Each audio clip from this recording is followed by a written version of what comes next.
Hello, hello, hello. So nice to see you, my friend. How are you? I am good. We literally have not seen each other since the last Givin Trouble show. I have two shirts for you and all, girl, and a Yes, check from somebody I for checked too. you. Yes, For me? girl. Yeah, we For really gotta what? meet up Hey, for that you. is 2021 romance. I have a check for you. Take it all. Take it. I check you, say. Yes, girl. Anyway, but all of that. Good afternoon. Welcome to the Given Trouble Show. I am just Lisa, and this gorgeous creature is Lyric. Hello, And we hello, hello. are Femcom TT, and we do this show every Thursday at this time. So thanks for joining us, to our loyal fans, and to you if you're new, and maybe to you if you just kind of wandered in here and are wondering what the fuck is going on. It's funny. Stick with us. Oh, it is funny, but you will receive no clarity. So don't hold on to that. All right. So Today, we have a wonderful guest, so also stick around for her. It's Laura Dowrich-Phillips, and she'll be coming up a little bit later. I'm yes. looking forward to talking with her. Yes, I don't know what we're going to do today because the show is half an hour. And just from the pre-show discussion, I know we have lots to talk about and we're going to have a really good time. So I'm very excited. Coin. Okay, so, but before we get to that, just briefly, I want to mention that the book, Your book, the book, your book. The Bread the Devil Needs is being featured in a conversation at the Bocas Lit Fest on Sunday evening. So you can check that out.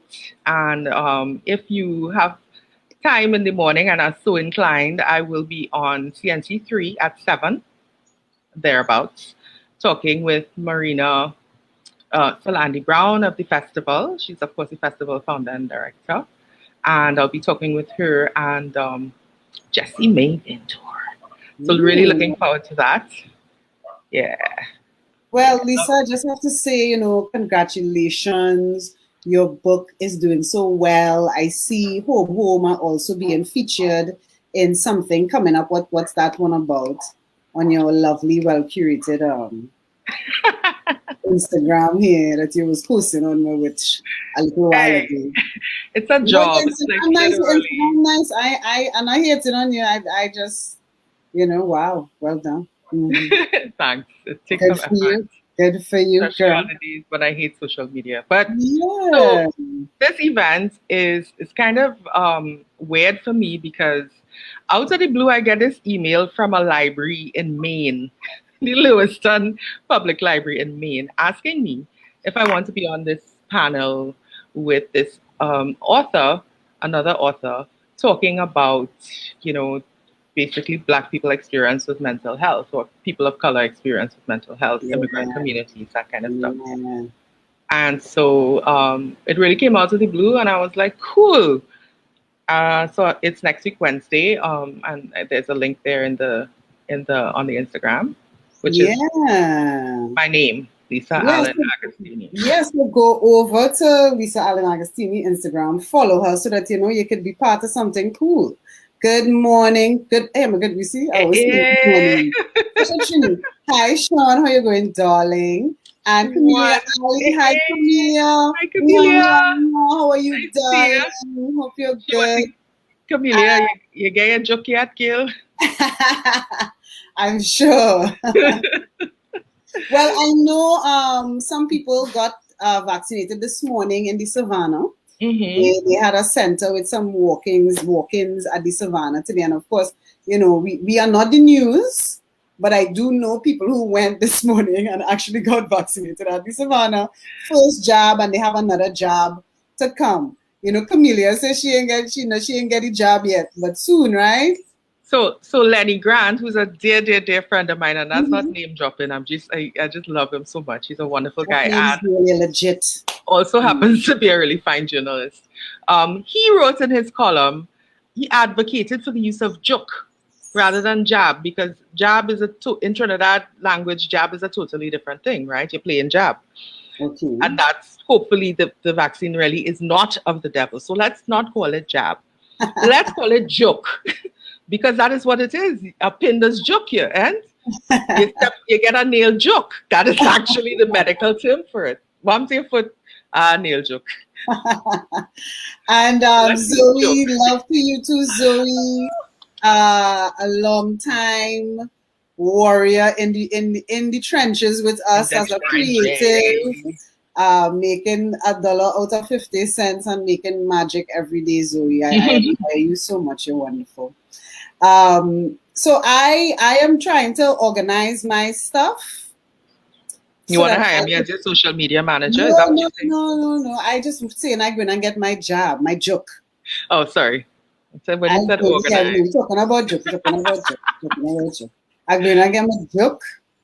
A COVID joke, hopefully by tomorrow, this weekend. I'm trying to get my joke because it's important, you know. What about you? You gonna get it? I know we've been back and forth with this a lot. So my ex-husband and my wife-in-law are moving to California this year, God willing. And God willing, I am going to visit them. So I suspect I shall need a joke.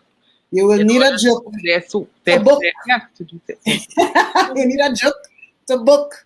I need a joke to book. I need a joke to book. As opposed to booking a joke, which is a whole other thing. All right. I would like to book a joke. I told you who say Carnival 2022. We booking a joke to get off the hook. If you don't book your joke, then you can't joke or book. I don't know. What do you think? Fire!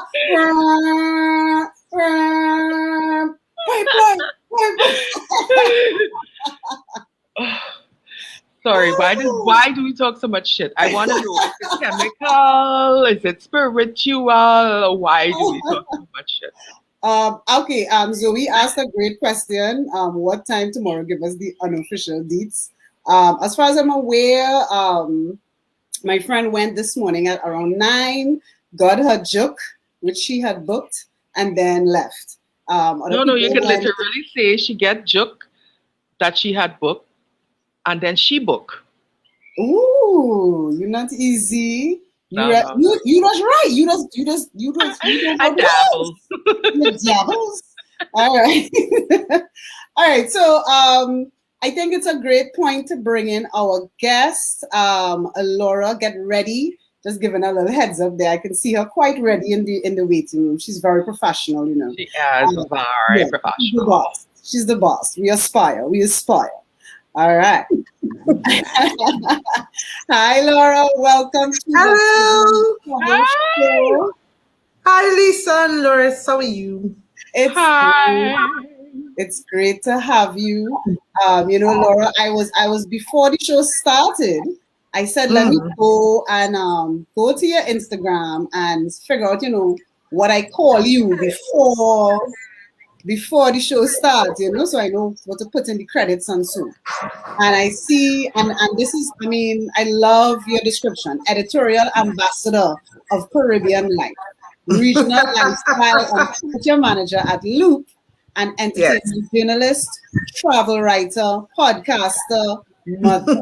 And it's a lot. You know, it's great though. It's great. You know, one of the things I'm working on in myself is not being afraid to be a lot, you know, and embracing my allotness. Yeah. You know what I mean? And you are a lot, and I love all of it. You know, when I grow up, I want to be you. All of it. Lisa's been there for a lot of it for a long time. So we used to work together at the Guardian, and I sat a couple of desks away from her, and it was kind of a squad, though. You know, it was. Esiba, Laura, me, and possibly Camille. Yeah, Camille, obviously. Camille. It was a squad. So you used to like smoke in the bathroom and beat up the nerds. No, it was That's so much no. fun. It was a vibe. It was a real vibe. It was Nazma. There was Mark. It was a Yeah, boy, it vibe. was a real nice It place. was a vibe. Well, Those were good days. I should say it was really delightful working with those people. So Yes, it to was. differentiate from some of the treatment that the editorial department, all of the employees, and endured.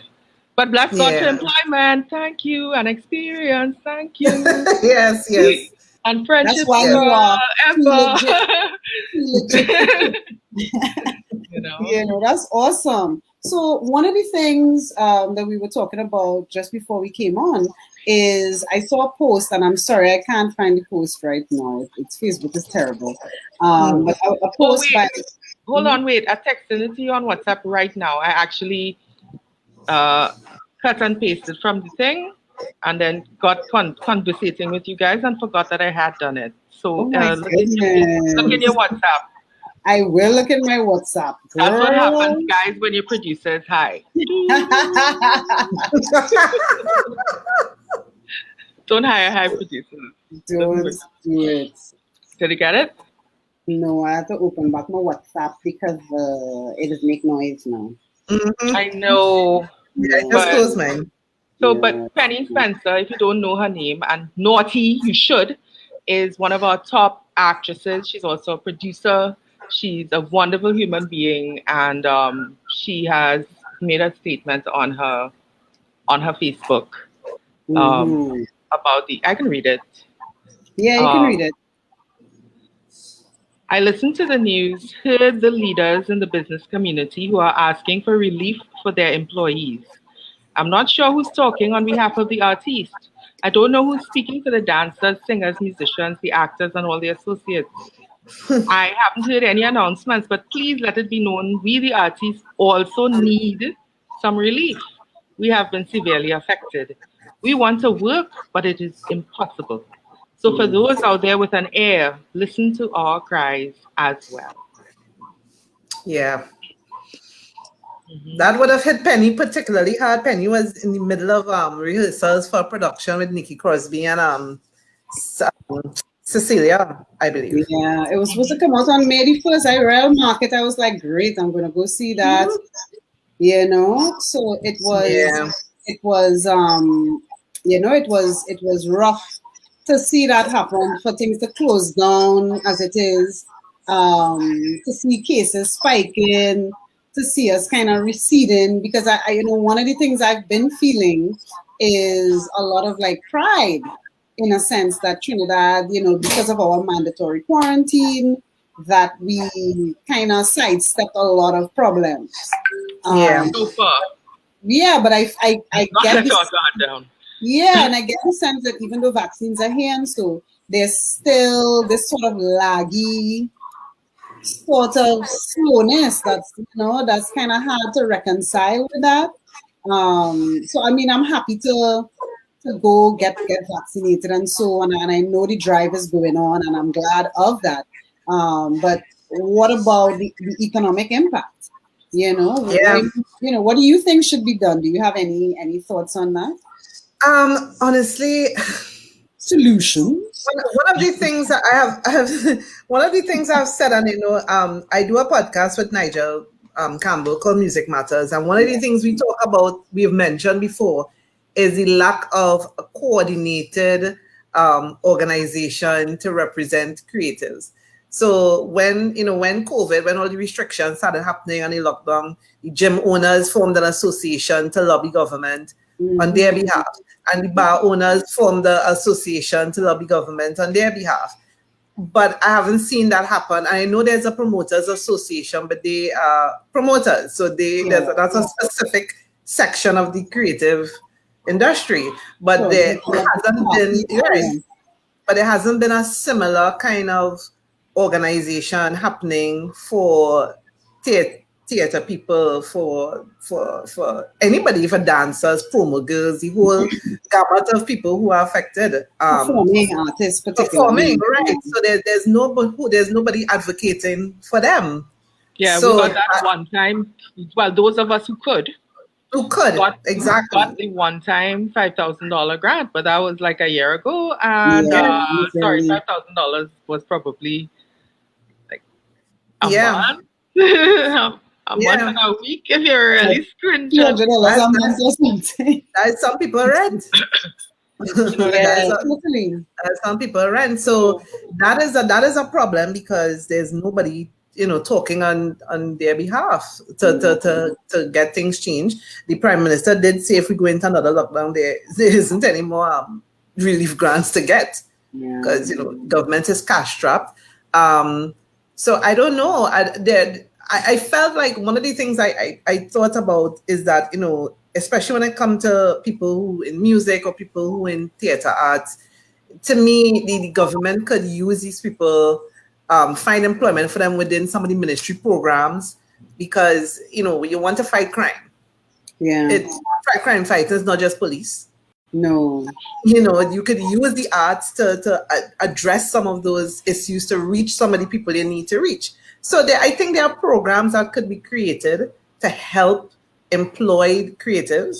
But I'm not hearing any talk about that because we seem to have a very narrow view of the creative sector, and that it's just entertainment. Yeah, and the value added by Yeah. creative work. Yeah. Yeah, but Yeah. it's so much more than that. It's not just entertainment. You can actually use it for to address social issues, to impact change. Look, we have a vaccine. We criticize the government for the lack of a proper vaccine campaign.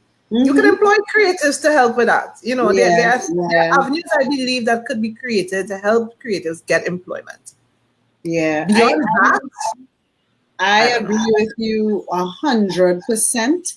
One of the things I struggle with as a full-time creative is that lack of infrastructure and network that you're talking about with regards to having an association, having a group. I do feel, in all fairness, there have been many attempts over the years to form groups, to form associations.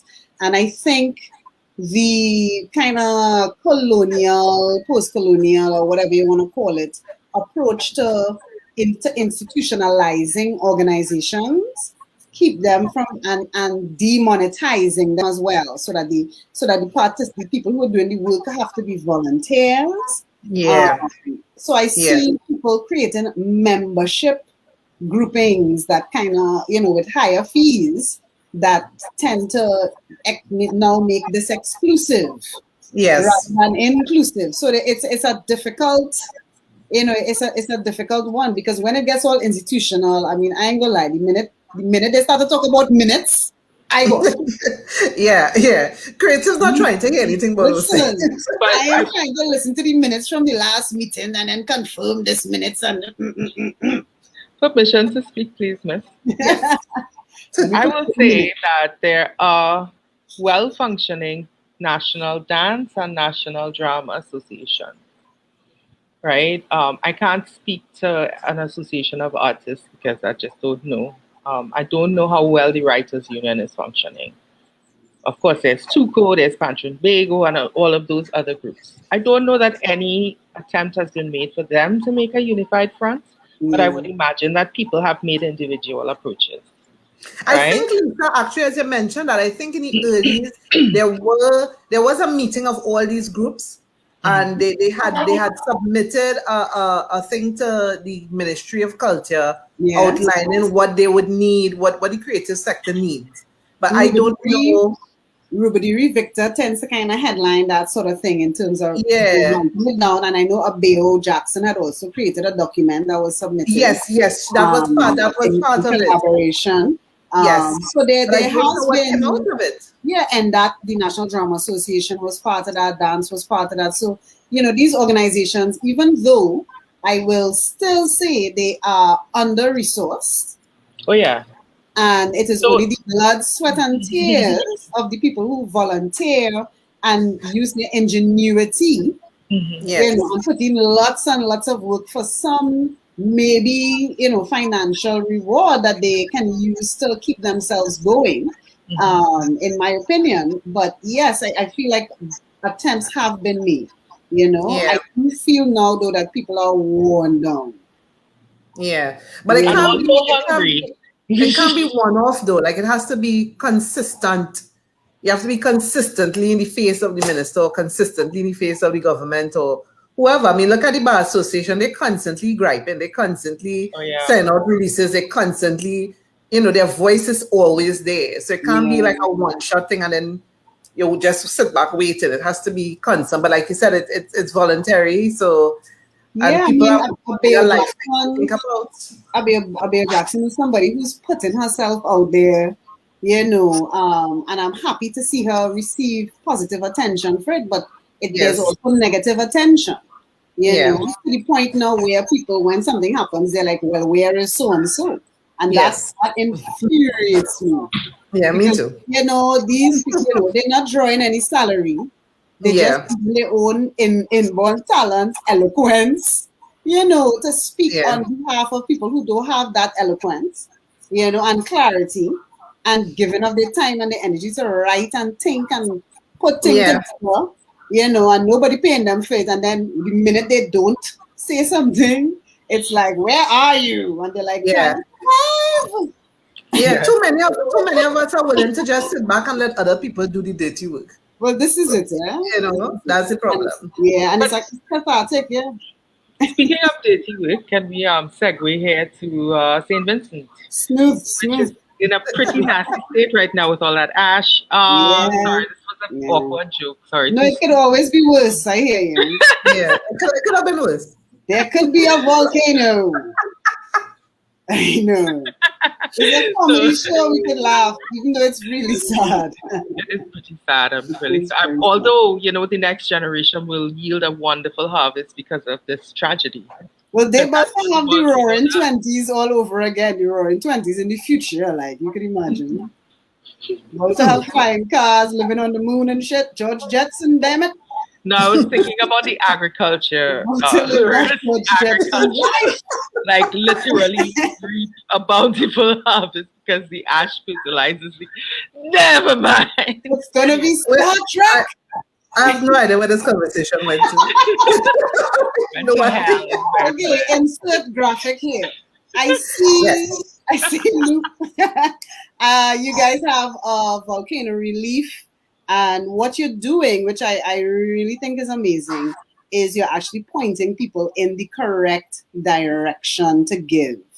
Um, Yes. you know, I think there's been some flailing around. Tell us more about this.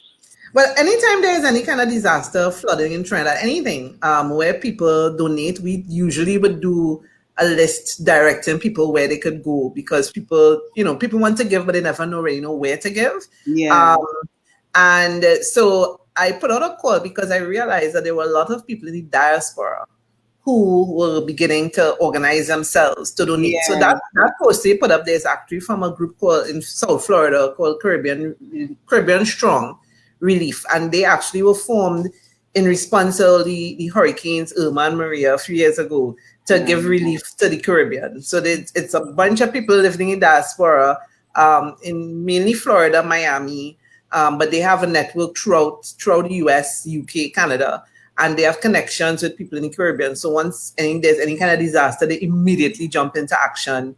And yeah. it's a bunch of groups, it's mass groups, it's a bunch of groups that come together and they donate stuff. So this group, they launch a website and they have been like methodical in their planning. So they have groups all over the US, Canada, UK collecting stuff. And then over the weekend, they had all the drop-off points activated so people could come in. They had volunteers sorting and packing stuff. They're working, sorting the logistics to get things shipped. They're raising funds to pay for the shipping and, getting connected with people on the ground in St. Vincent who could collect and receive and help distribute all these supplies. So yeah. Well, I only hope all the best for them. You know, I'm not sure what the situation is currently, in terms of things settling down or starting to get back to any semblance of normalcy, but I don't think so. I think it's still No. a very volatile. There was an eruption today, this morning, around 11 o'clock. There's not as much ash fall from the first weekend, so that's good news. airport is actually reopening over the weekend because there isn't a lot of ashfall anymore. But they don't know. They predict there'll be lots more eruptions happening. They just don't know.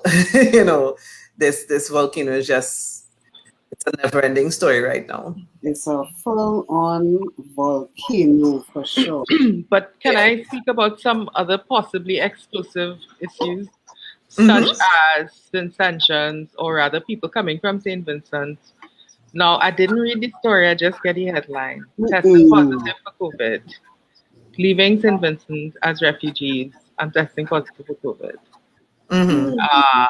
So do you think that the people who are coming from St. Vincent to here, like what's the reality of like how high is the COVID rates in St. Vincent? And what are we really bringing to our doorstep? Well, the good thing is, Lisa, I mean, if they come into Trinidad, they have to be quarantined. Right. If you, that's a good thing. Our borders are closed, and we have protocols in place. So once you come in, once you test positive, you have to be quarantined, and you're not going to come out of quarantine until you test negative. So that's a good thing. So I don't think we should be too worried about that, because there are other people repatriating who are tested positive when they come. Well, my main concern is, are they saving that St. Vincent ganja and bringing it with them? But is there any ganja? I think all the ganja was made to the volcano. Oh Lord, the lava burn up the ganja? Oh God, no wonder all was looking heartbroken. Yes, we got some marijuana problems. I did not know this is a real serious economic. This is economic issue. Yes. Remember, since Vincent was big into medicinal marijuana. Yeah. No. That's a serious issue for them. Yeah, that's a serious issue. Well, that's one of the reasons that I have so much respect for their prime minister, because he was very practical and I think very clever in the way that he's kind of juggled the legality of marijuana, and long before other Caribbean leaders. He was one of the most progressive, and he had like a kind of don't ask, don't tell policy. No. He was very candid about the fact that he was doing nothing about marijuana because he thought it was beneficial to the country. And he was like, wait, what we just saying? He's smart. Other countries profiting off the marijuana thing right now. The Caribbean need to get the act together, because we can't, clearly COVID, hurricane show, we can't be dependent on tourism, fully dependent on tourism all the time. And all through this COVID, I only see in press release they burning weed up in the mountain. I say they burning money. It's so wasteful. It is so wasteful. And we need to diversify our economy, so we need to get on the program with that weed. Absolutely. Don't tell me about government can't sell intoxicating substances. Government could sell rum. Government they could give it away and lotto. Legalize and lotto. Yeah, we have no more like free to weed. None. Is there something we were supposed to talk to Laura about? One last thing, was it? It was Music Matters. Music Matters. To mention, to talk about your work with Nigel on this very influential program. So tell us, how did it start and where's it going? Well, I am super, super, super, super passionate when it comes to music, right? I absolutely love music. I come from a family of singers and musicians, but I've always been too chicken to actually sing in public. So I like covering music. I like talking about music. And Nigel has a similar passion. And we would just spend hours just talking about music. And one day we were like, why do we just turn this into a podcast? Because we would just talk about music and all the issues and why we can't get through and why we're not doing mainstream and what are the problems. So that is how it started. Lisa and I have a similar story. Ours is about talking shit. Hey. Boy, let's make a show. Talking But health. I love the podcast. I Thank think you. you and Nigel are both just so damn smart. You know, the Oh, intelligence of the two of you, it's just a wonderful combination, and it's thank just you. it's interesting. Y'all are funny, but kind of Oh, serious it's too with funny, your God. funny. Yeah, no, I really And do. I it's coming from all they are taking that. Yeah, no, No, it's I good do work. It's enjoy really good work, and so where do you see it going? What do you hope Um, to get in the future with this broadcast, with this podcast? we want to do video, Mm-hmm. you know, we want to do a video component of it. We would love to expand, probably, do workshops and stuff, and just we, we look at the music industry and we feel, the leadership in doing certain things just not there. And Yeah, so we figured maybe we could help provide some of that. yeah, Instead of just talking about it, maybe we could be a little more active within the industry and help the industry to achieve some things. Like we have no horse in the race. We're not artists. I mean, Niger yeah, does jazz things, but we're not artists. We're not producers. I just want to see the Caribbean win. yeah, I'm a Caribbean woman to my heart. There was a time Issa Rae said at a awards function, she just rooting for everybody black. I rooting for everybody Caribbean. I just want yeah, Caribbean people to win. And we have influenced the world so much when it comes to music that we're not progressing as much as we ought to. So whatever we could do to help that, yeah. I was actually talking to Nigel this morning, quite separately, and he mentioned that one of the most recorded songs ever written is Rum and Coca-Cola. And oh gosh, who's the author of it, the Calypsonian who Mm-hmm. wrote it, sold his copyright for something. Like like a A dollar or good something. no, it was a good amount of money, but the money done eventually. Yeah. And now this time the song is, he said, it's been recorded over 2,000 times. hmm, So yes, let's not sell ourselves for a mess of pottage, folks. Let's I go think for it. he sold it for next to nothing, and then I think he sued them, and he got a bit of money.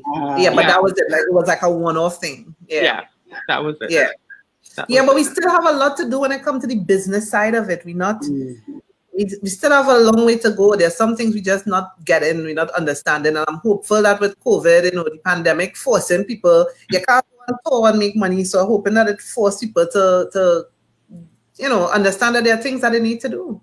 yeah, yeah. Well, Well, thank Is you that so much for coming on and talking with us, Thank you for and having me. you're And a wonderful congrats guest. on your book.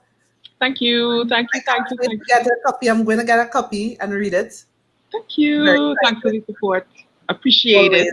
Always, always, Lisa. sorry about that, guys. I didn't realize I pressed it. Yeah, I I'm a was wondering. professional. And I Thank was you, higher, ladies. not she. Thanks so much for coming on, Laura, to our Thanks for Mad having Quiz me. show, and for trusting us with your very, very good reputation, self. We appreciate it. And Yes. we'll see you soon. Everybody, go and follow Music Matters podcast. Find it, Google it, get on it, and Yes. elevate yourself. Yes. Yes, Thank you, indeed. ladies. Love you all. Love you. Bye. Bye.